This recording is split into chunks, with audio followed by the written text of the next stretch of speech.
What is going on? We are back with another episode of the Unscripted. Gregory, I just want to make sure this is not a cry for help. We are recording this just so everyone knows at about 9 a.m. That's a coffee, not a seltzer, right? It's an iced coffee.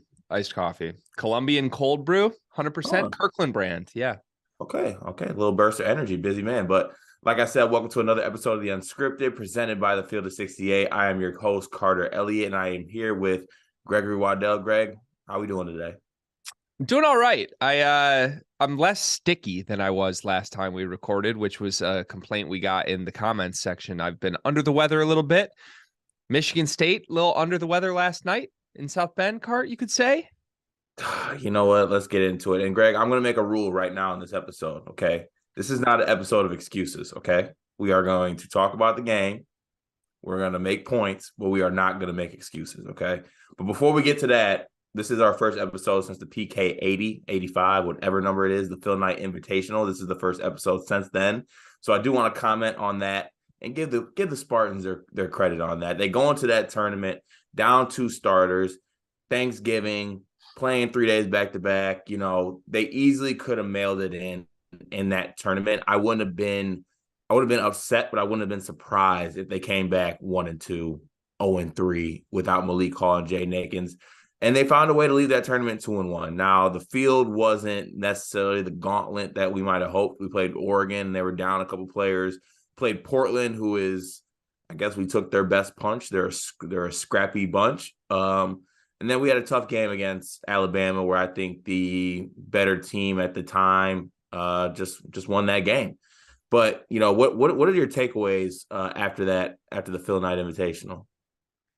That's a good question. It's hard for me to answer because I'm kind of at the throw it all out the window point with this team right now. You know, my mantra's been #stay positive on the show. I'm trying very difficult to do that, but I also want to discuss what I see from this team and be honest about it and analyze it. And the result of 2 wins in 3 days at the PK 80, it is officially the PK 80. It's a good result, right? Like, oh well, 2-1. That's what anybody would have wanted. I think we all speculated 1-2 at the beginning of the year. The problem is when you look at what those 3 games became compared to what we thought they would be, that's not a good result. And it's everything with this team right now is just framed under the framework of like, oh, well, they're without Malik Hall and Jaden Akins. So, like, yeah, in summary, without Malik Hall and Jaden Akins, winning any game is a minor miracle with half the people that are on the court for this team right now. Alabama, to me, is the only good team that Michigan State has played since the Champions Classic. And I don't know that we're allowed to say that out loud because it's this gauntlet of a schedule, but Villanova is horrible, and Michigan State was winning that game by 20, and they ended up winning by 2. Oregon had more injury issues than Michigan State did. And, I mean, credit to grinding out a 4-point win. Portland's bad, and that should have been a 20-point win, and instead a missed layup was the only thing that led to a win there. Notre Dame's bad. Notre Dame just got beat pretty handily by St. Bonaventure and was in dogfights with Radford and another bad team I don't remember the name of earlier this season at home. Lipscomb. So, like, it's been a bad string of games now. And the results haven't been bad because they've won, 3 of the 5 going back to the Villanova game? Yep. 4 of 6 going back to the Kentucky game. The results have not been bad, but I think the basketball has been bad. And that's worrisome because after the Champions Classic and the boat, the basketball was great. And maybe that's just due to injury. Maybe it's something else. I have my concerns that it's something else and that this is going to linger even past when you get Malik Hall back. Yeah, for me, it's just, you know, everyone reverts back to we're hurt, we're tired, you know, scheduling, things like that. I'll comment on those specifically. First of all, yes, the schedule is tough, but there's a lot of teams out there that are playing in these Thanksgiving tournaments and playing this week. There are a lot of teams that play in those Thanksgiving tournaments and play 2 to 3 days back to back and are playing this week. And honestly, they're playing better teams. Notre Dame stinks straight up. Right now, Notre Dame is not a good basketball team. And last night, I thought they punked us, and I thought they ran us off the floor. It's one thing to miss shots. It's one thing to be tired. It's one thing to have off games. For me, the attention to detail and the effort, they just got to be there, especially the attention to detail, because you know what? I'll even chalk up effort. Sometimes college kids, even professional athletes, they have games where their effort is not where it needs to be. Over a long season, over a lot of games, we are bound to have a game where effort is an issue. But the attention to detail and the mental aspect of the game is something that I expect to kind of be there every single game. Like a guy like Cormac Ryan, that is, Cormac is still haunting us a year later. You know that he's a shooter. He's hit 3 in a row. Why are we going under screens? Why are we not there on the catch? Why are we not forcing him to put the ball on the ground?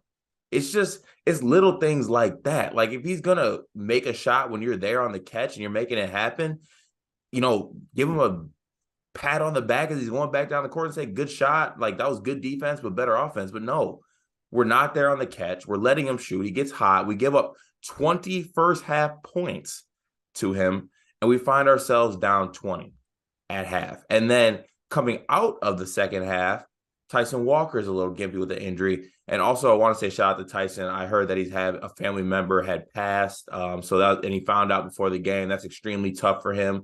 I commend him for even being out there and playing on the court. It's just things with this team. And now we are so thin. The margin for error was already thin before, but now it's microscopic at this point. And, it's not like Malik Hall's coming back next week. Like, no, he's in a boot. Yeah, he's in a boot. And we're kind of taking it as it goes. That we want to get him back fully healthy, because it'd be a shame if he rushed back and ended up re-hurting himself, and then he's out for more Big Ten play. So let's say he's out another 2 weeks. We got a lot of games in that time span. Now, not a lot of them are necessarily gauntlet games. We got some mix-in games of, Oakland, I think, and Browns in there as well. We played Northwestern at Northwestern coming up next week. So, but we got to find a way to avoid games like this. And right now, with all the injuries, the whole depth thing is really rearing its ugly head. And this team has zero depth. They didn't really have depth before, but now it is like credit to Jason Witten for getting in, but Jason Witten should not be playing, major rotation minutes if the team is healthy and good. Yeah, he started the second half for Michigan State in this game, which tells me about all I need to know about where the team is at. I tweeted this out, and I got people responding like, haha, such a troll. I'm like, I'm not trolling. This is just an honest question. But I'm trying not to overreact, because I think there is something to the fatigue concept of just like this team has played not even like so many tough games, but just so many games, 3 straight games in Portland, straight to a road game. And this is not a scheduling loss. Michigan State didn't schedule this game. This is the Big Ten ACC Challenge, and it was put on their schedule. So I get being tired, and I get they're low on bodies. The concerning part to me is that Notre Dame is like last on the list of teams in high major basketball that would come out and punk you. Like, if you've watched Notre Dame basketball at all in the last 3 years, this is a very soft basketball team. And I don't mean that in a super disrespectful way, but that's just how they play. Like, they remind me of the very early year John Beilein Michigan teams where, like, yeah, they're skilled. Yeah, they can shoot. They have maybe one NBA player in the freshman who was honestly pretty bad last night, JJ Starling. But, like, they don't really defend, and they're not physical. And to me, I thought they punked Michigan State last night. I thought they got to the loose balls. I thought they asserted themselves physically. And I thought Michigan State just wasn't up for the challenge. Except for AJ Hoggard. He was there, which is a whole nother conversation, because I texted you like, this is Curbelo, man. I saw it last year. Anytime Curbelo was the best player on the floor, Illinois was losing games by 20 points last year. And that's what Michigan State got last night was AJ Hogarth's the only guy who showed up. And if that happens, it's probably not going to lead to wins. And I don't blame AJ for that. Like, it's not AJ's fault. Nobody else played well, but it's definitely a data point here on my AJ Carpello theory. But I don't know. I just think these problems aren't going to go away. Like, you can point to this and chalk it up pretty cleanly to it was a scheduling loss based on where they were at. They're depleted. That's fine. I have no problem with that. Where I have the problem is saying, okay, on Sunday, the next game they play in Big Ten play, they're going to be fine and they're back to normal. I don't see that. I see this right now as a team that has a lot of issues roster-wise that are hurting the team. And a lot of those are just due to injury. But, Cart, you know how guys get injured sometimes? Like, how it's more likely you have injuries happen is when you have to play your 5 best players 33 minutes a game for 8 straight games. Like, this roster begs its best players to do so much more than it should because there are no answers, because the only true wing on this team is Pierre Brooks. Like, we've had Malik Hall essentially playing out of position all year, 32 minutes a game. And I'm not saying that's why he got hurt, but I mean, Pierre Brooks is the only true wing on this team, and Pierre Brooks can't guard anybody. You saw that last night. He was just totally lost. And that results in Jason Witten starting the second half. And if that's your answer, like if that's your break glass in case of emergency option, you're in trouble. And you have that same issue at center. Mady Sissoko's doing okay right now, but you got nothing at all from the 2 freshman backup centers. This is about a month straight of getting nothing at all from those guys now. And I mean, there were victory laps after the Champions Classic, Cart. I mean, thank God Tom Izzo didn't come raise competition for Mady Sissoko. We never would have gotten this Mady Sissoko if Izzo challenged him and brought in competition. Well, are you happy with that now? Like, it's a mess of a roster. It was going into the season. And if all goes right, if everyone's healthy and they're not fatigued, then this team's really, really good. But if even one thing goes wrong, it's like a chain reaction of negative consequences, just given the circumstances of how this roster is built.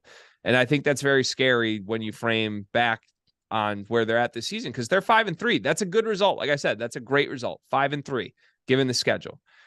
But if you look further at those games, most of those teams are not what we thought they were. And they're a missed layup against Portland from 4-4. Like they're Tom Izzo's genius plays at the end of the Kentucky game from a loss there. Like this very easily could be 3-5. And instead it's 5-3. And you take that and run with it. But there's some under the surface bubbling stuff here from this team that I think is not going to go away. Yeah, and the concerning thing for me is right now, today's the 1st of December. It's the 1st of December, and we're already dealing with 2 major injuries. I'm sorry, I don't want to say major. 2, not tweaks, not ankle turn injuries to 2 of our major rotation players, one being a starter and one being our 6th man in an already very short rotation. And this is why, people during the summer were screaming for us to add somebody. This is why, adding someone from the transfer portal, or even, outside of the transfer portal. This is another thing I'd like to talk about.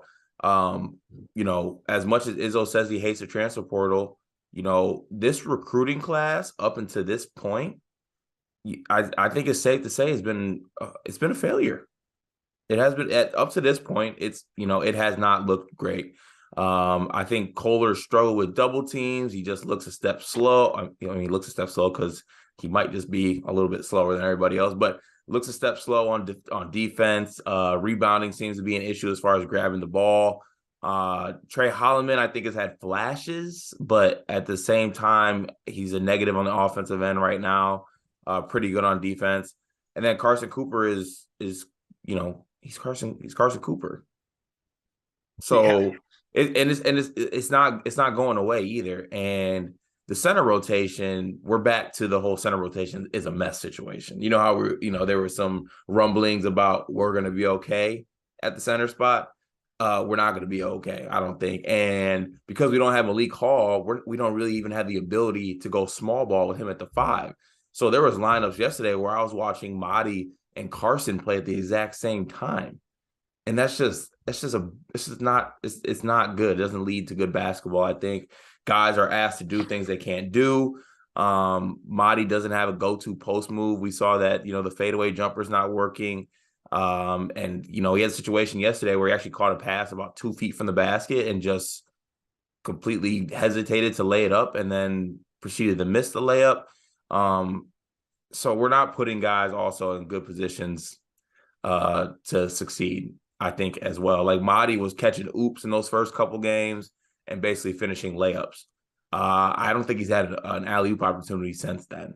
So it's a concern moving forward. I don't know if I necessarily have the answer to how we're going to solve this moving forward. But Big Ten play is going to be a gauntlet. We know that. A lot of big men in the Big Ten that are playing well right now. Zach Edey might be player of the year. So we really got to figure some things out. I don't really know. I'd be interested to know what your answer is to it, because my thought process is I would just go, even with the lineup we have now, I'm not sure who the other 4 would be, but I would put Hauser at the 5. And I mean, at least offensively, I think you'll be a threat. And I don't think you're getting an offensive threat from any of the other big men right now. Yeah, the problem with that is just given the injuries, like what's that lineup even? Like if Hauser's at the 5, is Brooks at the 4 right now? And if Brooks is at the 4, who's at the 3? Is Holloman at the 3? Like so in conclusion, I don't have an answer. Well, that's why it's hard, right? It's like we want to get creative and come up with answers. This roster doesn't allow for creative answers. And that's the thing we kind of speculated in the offseason. Like, I'm sorry, I'm not trying to come back to this. I like evaluating where the team is at, but it's impossible to talk about this team and the results on the court without the offseason conversation of what Tom Izzo chose to do. It's just impossible to do it because we're a month into the season and so much of this roster's limitations and the way that Notre Dame game played out are due to the fact that he chose to stick with 9 guys. And 2 of the 9 should be redshirting right now in Kohler and Cooper. Like he's getting nothing from them. I don't necessarily think that's going to change. No offense to the 2 of them, but like they've been thrown into a spot they're totally unprepared for and not ready for. Holloman has been, I think, a lot better than expected, at least from what we expected. I mean, we went to Moneyball and this guy was airballing everything he touched. Like I thought he was going to be totally unplayable. At least he's playable. But I mean, it's just, and look, again, maybe all this goes away. Maybe everything, you snap your fingers and it's fine as soon as Malik Hall and Jaden Akins are back. But injuries are part of the game of basketball. Like, spoiler alert, these happen everywhere. These don't just happen in East Lansing. You can't flip a switch and turn sliders off and everybody is in a magical fairyland where nobody gets hurt. And when you roll the dice and say, we're going to go with 9 guys, you assume that you're not going to have injury concerns. And it's just not realistic. Like I said, I think there's some chicken or the egg, what comes first of like, do more guys get hurt when you're only playing 5 guys 40 minutes? Like there's just such a middle ground that like having the guys they went after in the portal, even not saying like the guys they didn't try for, but like imagine if they had Jalen Bridges, who's starting for Baylor right now. Imagine if they had Micah Parrish, who's playing good minutes off the bench for San Diego State right now. Like just another body would do so much for this team. And, Izzo did try. He tried to get those guys, but then he stopped trying like a month into the offseason. And that's where I think he went wrong. And the team's feeling the effects of it right now. Michigan State's 7th cart in if you ranked the Big Ten teams where they're at on KenPom right now, 34th in the country, 7th in the Big Ten, 1 spot ahead of the 8th team in the Big Ten, Penn State. For frame of reference, Michigan, I believe, is 10th in the Big Ten, all the way down at 49th. So looking kind of like another meh sort of year. The Big Ten's way better. Okay, but then again, coming into the season, all in all, like I would be happy with being at 34th and Ken. That's what we thought this team would be, is it not? No, right. I mean, maybe Right. that's honestly speaking for me personally, that's better than where I thought this team would be.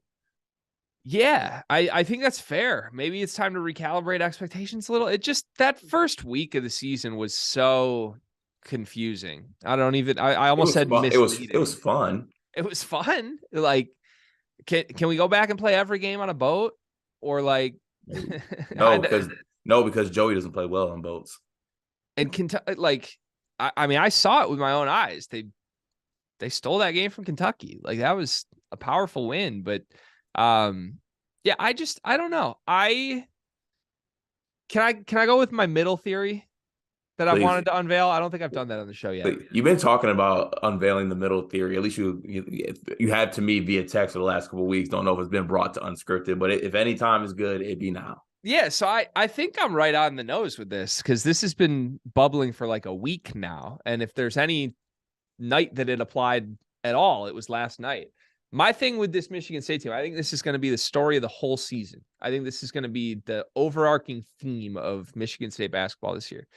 They need to find the middle. And what I mean by that is every win, every loss, every performance, every time we've seen this team this season so far through 8 games, it has been the widest range of emotions possible. The wins have been absolutely thrilling. They've been draining. They've been, oh my God, Tom Izzo's the God. He's back. Everyone doubted him. Let's mob him at midcourt and celebrate. And then the losses have been either disastrous or emotional, like draining still. Like, I don't think there's really been a loss other than Alabama that was just kind of like, yeah, okay, a loss. We move on. Like Gonzaga was like, oh my God, we were right there. Last night was like, oh my God, this team's dead. And it's like with so many things in life, it's about like, it's never as good or as bad as it seems. But what I can say firmly that I believe about this basketball team and where this season's headed, Cart, is I don't think this team can survive having ups and downs that are so drastic all season long. Like that's just draining. It's going to be totally draining. And if we're talking about fatigue, like yes, fatigue from flying from the West Coast to the East Coast and then going straight to a road game. That's fatigue. No doubt about it. That's a real thing. There's also going to be some mental and emotional fatigue if we can't just like settle into the middle. And like, I know that's just like a void. Like it's not even a real thing on paper. It's not a real thing we can find, but like, man, AJ Hoggard needs to not either be amazing or a disaster. AJ Hoggard just needs to show up and be in the middle. And like Michigan State needs a win that's not a last second miracle. Like they just need to find something steady. And I think looking back on the first month of the season, like I said, this has been a totally emotionally draining first month. We celebrated Izzo for proving everyone wrong. And then a week later, we're like, well, shit, maybe everyone was right and Izzo's wrong. And like, so we all got to just find the middle. We have to find the middle. And I don't know where we find that. I mean, maybe like a good place to start would be Northwestern and Penn State games. Like Penn State's pretty good. Penn State game scares the shit out of me, by the way. Yeah, we can talk about that briefly. And then you've got, I mean, Brown, Oakland, Buffalo after Nebraska, Michigan, lump them in there. They're bad. So like you have basically a month of games to just like calm down a little bit. Let's tone it down and just get healthy and be fine. But I have my eye on this because, man, if they keep like, if they go into a game with 6 guys and it's just going to be a draining season, they got to find the middle. Yeah, we got to find a way. We got to get healthy. And just we'll go ahead and look to those 2 games coming up really quickly here. I think the bounce back spot playing Northwestern at home, this is a game where we can blow somebody out. Like we can, get this little bit of rest. We don't play till Sunday. So we got a couple of days off, get back to East Lansing, maybe recharge, reevaluate, and just let's get a win. Let's get a win against Northwestern. Northwestern is not a good basketball team. They're coming off a 30-point loss to Pitt, I believe. That should at some point hold like a relegation type factor. They should be sent to Division II for that loss. That's terrible. then we play at Penn State. Penn State's a team. Jalen Pickett could be Big Ten Player of the Year candidate, honestly, if Zach Edey wasn't playing so well. He's probably a first-team Big Ten guard currently right now. And they got a bunch of guys that shoot 40% and they play fun, and Shrews is a great coach. So, that's not a gimme game. No one shows up to Penn State games, but it's definitely not a gimme game by any stretch. Just quickly here before we wrap up, Greg, what do you want to just see from this team in these next couple of games? Do you want them to get a rhythm with, kind of some lower level opponents coming up in the next couple of weeks, or do you want to see something else? Do you want to see or do you just want to see guys get healthy? Is that all you want? I mean, it's oversimplifying it, but health is what matters most. Like, I think it's just more of the same if you're without Hall and Akins. And even, I don't know, this was a fleeting thought I had earlier, but like, given the circumstances of Tyson Walker's situation against Notre Dame, like, wouldn't it have been nice to maybe be like, have the night off, Tyson? Like, instead it's like, hey, really sorry about your family member. That's tragic, but now we need 20 points from you tonight. Go play 36 minutes. Like, this team's in a tough spot if that's what they're going to need to do. And knock on wood, that doesn't happen to anybody else on the roster this year, but like, they don't have enough people, so they need their people back. As far as the people that are there, I'd need to see something from the center spot, and I don't even know what that thing is. But we could start with like anything from Kohler and Cooper, anything at all. Like, just combine and get me like 6 rebounds a game between the two of you, and I think I'm happy. Right now, like, Jackson Kohler's like boxing out and in position to grab boards, and he's not getting them. So I don't know what to do with that. He looks small. He looks slow. His offense doesn't translate to this level at all right now. I speculated like long-term. I still like him as a prospect, but like, is he better suited trying to turn him into the next Joey Hauser than a center? Because he looks like he's Joey Hauser's size. And I know he's slow, but like, we believe that shot is probably the best thing about Jackson Kohler. So I don't know, maybe 3 years from now, it's more likely he's a good stretch forward than it is he's ever a Big Ten center. But I need to see something. I'd like to see something from Kohler and Cooper to make me feel like this team isn't going to just get annihilated by the good centers in the Big Ten. Yeah, it'll be interesting to see how they adjust. Like I said, bounce back game against Northwestern. So another Big Ten game against Penn State. I'm sure we'll get another episode in probably before the Penn State game, to be honest. Maybe we'll record after Northwestern game. Maybe we'll record after a win. And also, I think we need a couple days just to recharge and reevaluate. This has been emotional as a fan watching this team so far. So I could use a couple of days off just to recharge myself. But are you a little fatigued, Cart? Was this a schedule loss episode?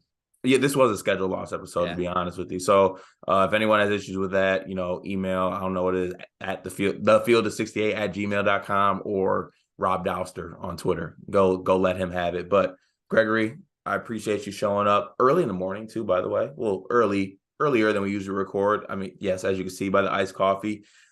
Be sure to subscribe to the Unscripted. We have been dropping episodes weekly, I think, actually. Have we not? Yeah, weekly. And just, I want to end on this card. Free my dog, Jay Nakins. Got to get him healthy, but also please free him. I don't know that he's played more than 20 minutes in a game this year.